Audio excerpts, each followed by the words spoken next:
Hello students, आज हम इस वीडियो में पढ़ेंगे ईवीएस क्लास 4 चैप्टर 1 का part second.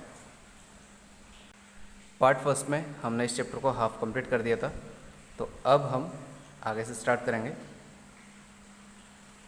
Where do babies come from, means babies जो है वो कहाँ से आते हैं। A baby come from mother's body, baby जो है वो मदर की बॉडी से आते हैं। It stay there for about 9 month, यानी कि वो वहाँ पर 9 महीने तक रहते हैं। A baby gets oxygen and supply of food through a tube that join a baby to its mother. और जब वो मदर की बॉडी में होते हैं तो वहाँ पर ऑक्सीजन और फूड की सप्लाई करने के लिए एक ट्यूब होती है जो कि बेबी और मदर दोनों को कनेक्ट करती है, और उसी ट्यूब से बेबी को जो है ऑक्सीजन और फूड की सप्लाई होती है। आप हायर क्लासेस में पढ़ोगे कि उस ट्यूब को क्या कहते हैं। उस ट्यूब को कहते हैं प्लेसेंटा।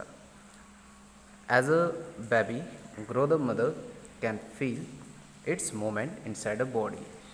जैसे जैसे बेबी जो है वो बड़ा होता है तो जो मदर है वो इसके मूवमेंट को फील कर सकती है अपनी बॉडी में।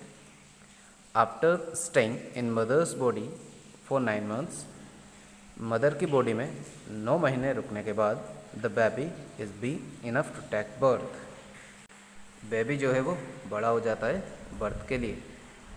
After birth the baby is not able to do anything self for a few months.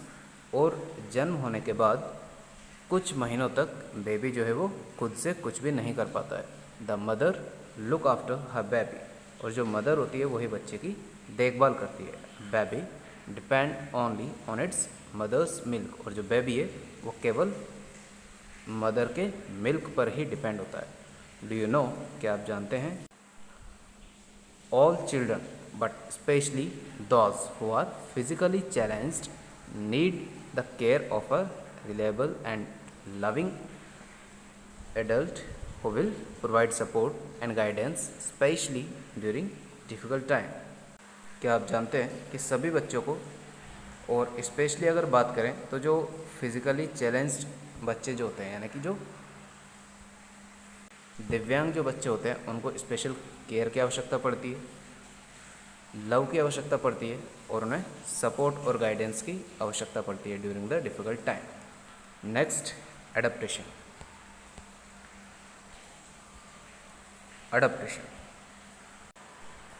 इस पैराग्राफ में हम पढ़ेंगे कि एडोप्टेशन क्या होता है। Most of children live with their parents who they are born, यानी कि ज़्यादातर जो बच्चे होते हैं वो अपने पेरेंट्स के साथ रहते हैं जहाँ कि वो पैदा होते हैं। These parents called there natural parents, और ये पेरेंट्स जो है वो उनके नेचुरल पेरेंट्स कहलाते हैं। There are also some children who parents have died या डाइड इन एक्सीडेंट और नेचुरल कैलेमिटीज़, यानी कि कुछ बच्चे ऐसे भी होते हैं जिनके पेरेंट्स जो है वो मर चुके हैं, या तो वो एक्सीडेंट में मर चुके हैं या फिर नेचुरल कैलेमिटीज़ यानी कि प्राकृतिक आपदा में मर चुके हैं। They are sent to an orphanage, उनको ऑर्फनेज में भेज दिया जाता है। ऑर्फनेज क्या होता है? अनाथालय, जिसमें कि ऐसे बच्चे रहते हैं जिनके मम्मी पापा नहीं हैं या मर चुके हैं, वो बच्चे अनाथ आश्रम में रहते हैं।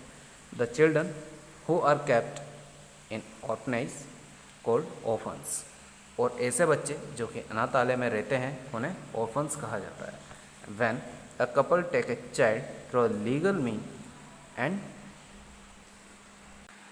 Rises her or him as a one's own child, it is called adoption. Means जब कोई कपल, जब कोई जोड़ा बच्चे को गोद लेता है लीगल यानी कि कानूनी तौर पर, तो उसको एडोप्टेशन कहा जाता है, सॉरी एडोप्शन कहा जाता है, एडोप्शन कहा जाता है। This type of child is called the adopted child, और उस बच्चे को एडोप्टेड चाइल्ड कहा जाता है। There are some couple who act as a parent and guardian for a child in a place of child's natural parents, but without legal adoption